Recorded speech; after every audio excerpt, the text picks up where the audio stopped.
Swiss chocolate, Italian fashion, French wine and German cars. This is how Europe marketed its products. With cars, you had to agree. Europeans had the best automotive technology, especially the Germans. But now the European car industry is facing decline. Look at the shares of top car makers. Volkswagen is more than 20% down this year.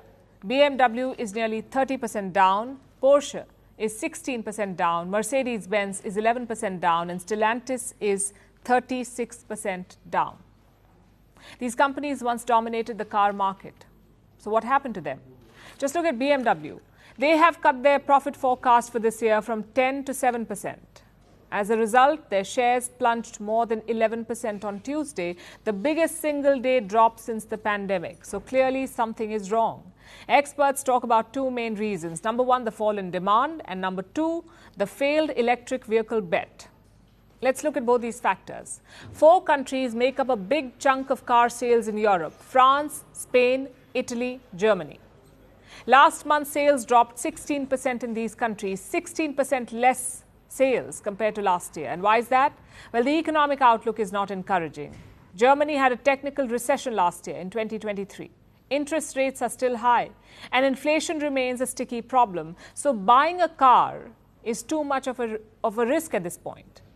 And this trend goes beyond Europe. Even in India, car sales are down. Indian dealers have 780,000 unsold vehicles in stock. So the problem is global, which brings us to the second reason. The EV bet has not worked. You see, EV or electric vehicles cost more than combustion engines. The running cost is less, but the initial buying cost is way more. So customers will look for the best deal. Enter Chinese EV makers. A BYD car, BYD is a Chinese company, a BYD car costs less than 38,000 euros.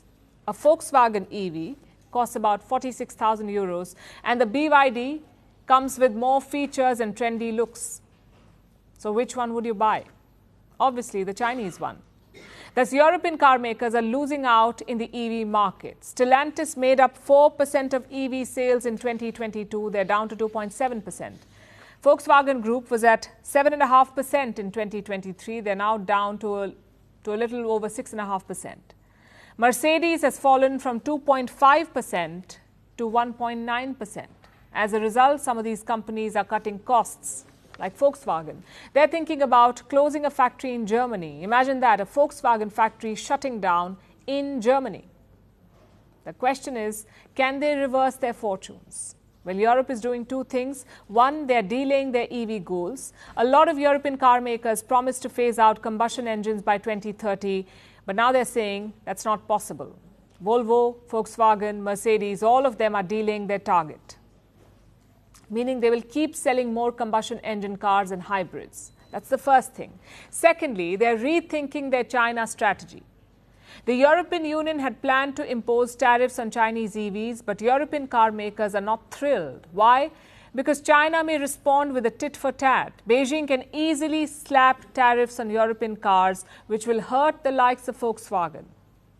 European brands make up 20% of China's auto market, so they're keen to protect it. We saw similar statements and sentiments from the Spanish government. First, they supported the tariffs. Now they say, let's rethink. But tariffs or no tariffs, European car makers face a bigger challenge, the challenge of being outdated. The same thing happened to American car makers. They once dominated the auto market, but today America's car belt is a ghost region. They simply couldn't keep up with the new trends and innovations. Europe is now facing the same problem. Yes, their cars are known as status symbols, and yes, the quality is still top-notch, but they're not futuristic, not like a Tesla or a BYD.